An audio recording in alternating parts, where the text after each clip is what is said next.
Om Namo Bhagavate Shri Ramanaya. Namo Ramana. Welcome, brothers and sisters. Today it's talk number 27.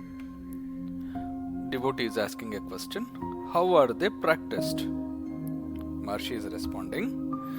An examination of the ephemeral nature of external phenomena leads to Vairagya. Hence, enquiry vichara is the first and foremost step to be taken. When vichara continues automatically, it results in a contempt for wealth, fame, ease, pleasure, etc. The I thought becomes clearer for inspection.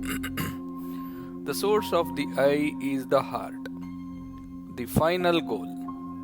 If, however, the aspirant is not temperamentally suited to Vichara Marga, to the introspective analytical method, he must develop a bhakti, devotion to an ideal. Maybe God, Guru, humanity in general, ethical laws, or even the idea of beauty.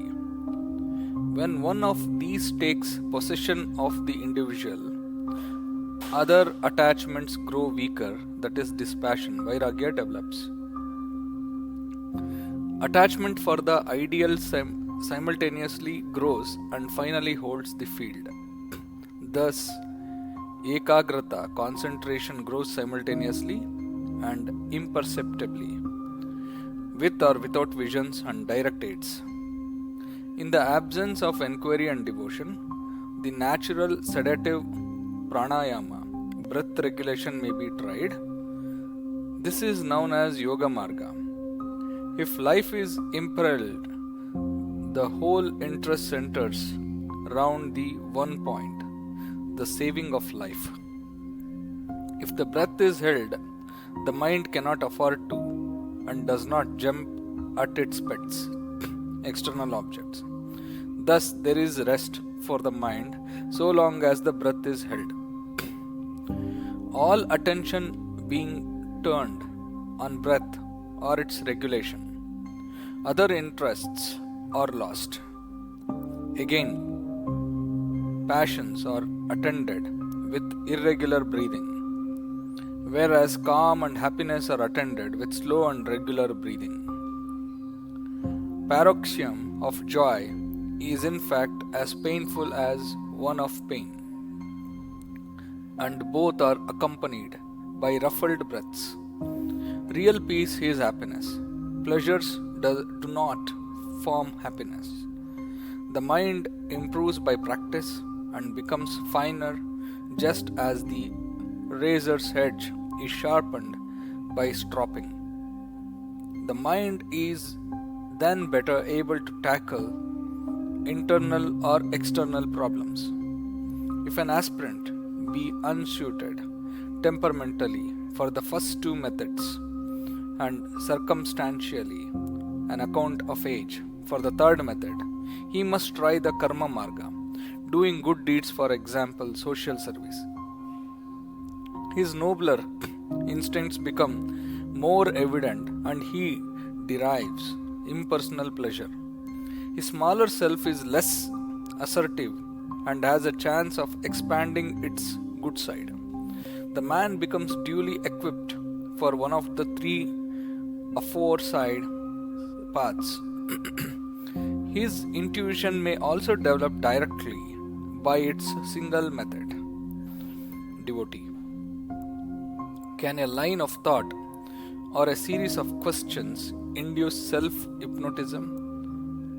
Should it not be reduced to a single point, analyzing the unanalyzable, elementary and vaguely perceived and elusive I? Maharshi, yes, it is really like gazing into a vacancy or a dazzling crystal or light. Devotee. Can the mind be fixed to that point? How? Maharshi. If the mind is distracted, ask the question promptly. To whom do these distracting thoughts arise? That takes you back to the I point promptly. Devotee. How long can the mind stay or be kept in the heart? Maharshi.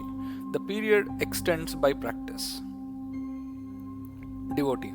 What happens at the end of the period? Maharshi. The mind returns to the present normal state. Unity in the heart is replaced by variety of phenomenon pursuit. This is called the outgoing mind. The heart-going mind is called the resting mind. Devotee. Is all this process merely intellectual or does it exhibit feeling predominantly? Maharshi. The latter. Devotee. How do all thoughts cease when the mind is in the heart? Maharshi. By force of will, with strong faith in the truth of the Master's teaching to that effect. Devotee. What is the good for this process? Maharshi. A.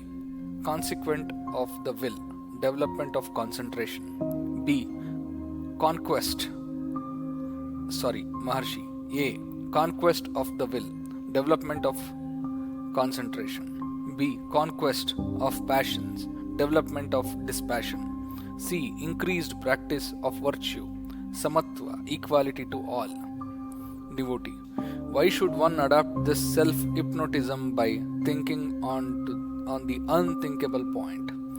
Why not adopt other methods like gazing into the light, holding the breath, hearing music, hearing internal sounds, repetition of the sacred syllabi, pranava, or other mantras? Maharshi. Light gazing stupefies the mind and produces catalepsy of the will of the time being, yet secures no permanent benefit. Breath control benumbs the will for the time being only. Sound hearing produces similar results. Unless the mantra is sacred and secures the help of the higher power to purify and rise the thoughts. Om Namo Bhagavate Shri Ramanaya. Namo Ramana. Thank you.